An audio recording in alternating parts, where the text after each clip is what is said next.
Era el 1 de mayo de ese año cuando la empresa Mora Flores fue informada por la entonces WWF que, de acuerdo a sus itinerarios, Bob Backlund tenía que exponer el título mundial de peso completo del cual era campeón. Bob Backlund se encontraba de temporada en el Torneo de Cuatro Caminos, razón por la que no podía regresar a Japón para exponer el título, así que se decidió que el retador viniera hasta México, poniendo a trabajar a Francisco Flores y compañía para organizar una lucha titular entre el campeón y el primer clasificado de la organización, que era nada más y nada menos que el grandioso Antonio Inoki, el cual había estado pugnando durante las últimas semanas por una oportunidad titular que finalmente logró. Un duelo que meses atrás había tenido una decisión polémica de parte de la empresa estadounidense al no reconocer una victoria de Inoki sobre Bob, que lo ubica como el único luchador japonés en la historia campeón de su cinto máximo. De los luchadores estadounidenses de finales de los años 70 y principios de los 80, hubo uno que destacó entre los demás por su grandiosa técnica y depurado estilo, de nombre Robert Lee, pero conocido mundialmente en la lucha como Bob Backlund. De sonrisa fácil, de agradable carácter y de ejecuciones precisas dentro del ring, así era este luchador, a quien se tuvo la suerte de ver por rings nacionales dentro de la temporada de oro de los extranjeros que vinieron al Torneo de Cuatro Caminos. Bob Backlund era un luchador espectacularmente técnico y efectivo. Su calidad era el sello de garantía de este señorón del ring. Tan solo 3 días después de haberle ganado el título a Superstar Bill Graham, expone el mismo ante Harley Race, quien era campeón de la NWA, quien a su vez expuso su título en una lucha de unificación muy rara en su tipo y para su tiempo. De ahí en adelante, Bob Backlund se convirtió en un campeón sólido que defendió su título ante absolutamente todo el elenco de la empresa por todo Estados Unidos. Y claro que su fama llegaba a los oídos de las dos potencias luchísticas de ese entonces y hasta ahora,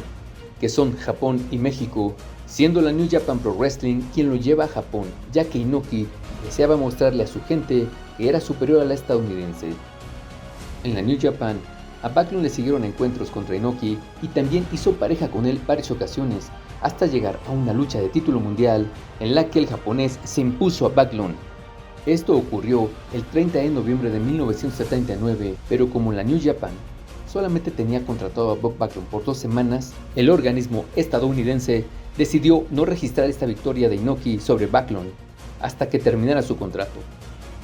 El 6 de diciembre, Bob e Inoki se enfrentaron nuevamente por el título mundial WWF y tras una lucha llena de técnica, Inoki se perfilaba para vencer de nuevo al estadounidense, pero debido a que intercedió Tiger Jet Singh, la lucha se dio como inconclusa y no válida, por lo que Inoki conservaría su reinado y declarado vencedor, victoria que Inoki no aceptó de esta manera, quedando vacante el título en Japón. De esta forma, el cinturón WWF debía quedar vacante entonces. Sin embargo, Bob Backlund aparecería días más tarde como campeón de nuevo, sin que hubiera un anuncio oficial del regreso del título a Backlund. Rara situación, pero así sucedió, por lo que Bob siguió como campeón de la organización, razón que molestó a Inoki, quien no perdió oportunidad de reclamar un nuevo chance titular contra el campeón. Ante todo, Bob Backlund era un caballero del ring, y él era el menos culpable de los manejos que su empresa daba a su cinturón mundial. Toda esta situación, generada en tierras orientales, trajo como consecuencia la lucha titular en México. Así de serias eran las confrontaciones en esos tiempos. En verdad, se preocupaban por ofrecer al público calidad y seriedad a sus organismos y a sus campeones, por lo que la gente se acostumbraba a ver verdaderas batallas titulares y a reconocer a los campeones como verdaderos señores del ring en el mundo. A Inoki no le gustó que el organismo estadounidense no le considerara como campeón legítimo durante la semana que duró su reinado, y mucho menos que, sin anuncio oficial, le hubieran quitado la oportunidad de tener otra batalla titular con Backlund, contra quien nunca perdió el título. Por lo que, al saber que Backlund se encontraba en México, no perdió la oportunidad de pedir una batalla contra él a Francisco Flores, con quien tenía buenas relaciones. Inoki sabía que sería muy complicado lograr otra batalla titular contra Backlund en Japón y mucho menos en Estados Unidos, debido a lo que había sucedido en su patria y a lo que públicamente había declarado de la entonces WWF al no concederle una revancha, así que en México, con la ayuda de Flores, Inoki logró su objetivo. Sería verdaderamente impresionante ver el duelo de estos dos maestros del ring en la gran plaza de toros El Toro de Cuatro Caminos. Terreno neutral, público neutral, pero conocedor, era todo lo que se necesitaba para presenciar este gran encuentro. Para este encuentro, Inoki contaba con un poco de mayor ventaja porque ya conocía la altura de México, situación que por años ha afectado a los atletas que vienen a nuestro país, y además conocía al público. De acuerdo a sus declaraciones, solo era cuestión de tiempo para que al subir al ring demostrara por fin su superioridad ante el estadounidense, del que la WWF presumía llevaba reinando 3 años como campeón de forma ininterrumpida en esta compañía, desde aquel febrero de 1978, cuando venció a Superstar Bill Graham. Desde entonces, Bob Backlund estelarizaba los carteles en el Madison Square Garden de Nueva York contra rivales internacionales y estrellas de su propia empresa, como Peter Maivia, Ken Patera, Stan Hansen, Don Muraco, Pat Patterson, entre muchos otros. Bob Backlund era la principal estrella de la WWF por calidad, presencia y jerarquía, una jerarquía manchada por la falta de ética de su organismo. 2 días antes de la sensacional batalla, Inoki, Bob Backlund, Rin Fujinami, Gran Hamada, Kanek y Dorrell Dixon fueron invitados al programa de televisión de Guillermo Ochoa llamado Hoy Mismo para que hablaran acerca del magno cartel del Toro de Cuatro Caminos, el cual constaría de 5 batallas estelares.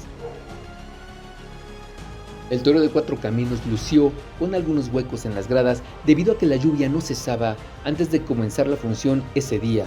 donde las acciones comenzaron a las 2 de la tarde, un horario con el que se pretendía evitar la lluvia vespertina que muy frecuentemente aparecía por los rumbos naucalpenses, pero que a veces, desde muy temprano, ya caía, como en esta ocasión.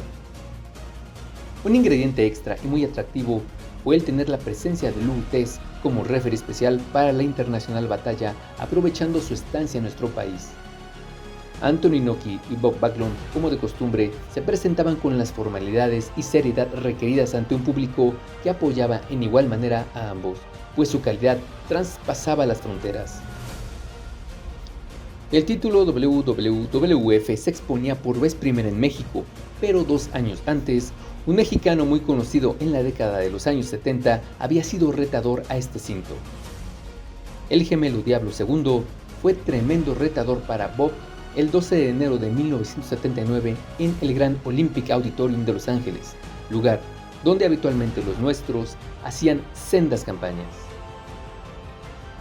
La lucha entre el japonés y el estadounidense en verdad fue una batalla sensacional llena de técnica que no necesitó durar más de 25 minutos para poder reconocer el por qué eran considerados superestrellas de la lucha libre internacional.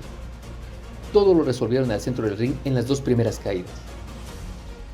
En la primera, Backlund aplicó suplex de bandera a Inoki para después sembrarlo en la lona con un martinete con el que ganó la primera caída.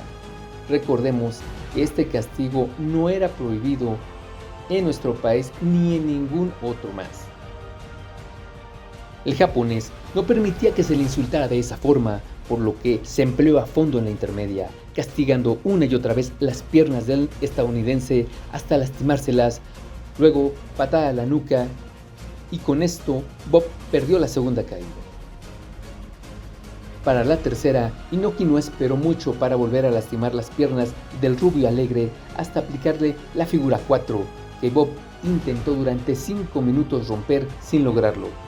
Fue entonces que de forma inteligente comenzó a rodar su cuerpo, llevándose también al de su rival, llegando hasta la ceja del ring para después caer a la tarima y comenzar a recibir irremediablemente la cuenta del referee hasta llegar a los 20 segundos de rigor y decretar el empate de la increíble confrontación internacional en la que veíamos un rival que se igualaba con Inoki en calidad.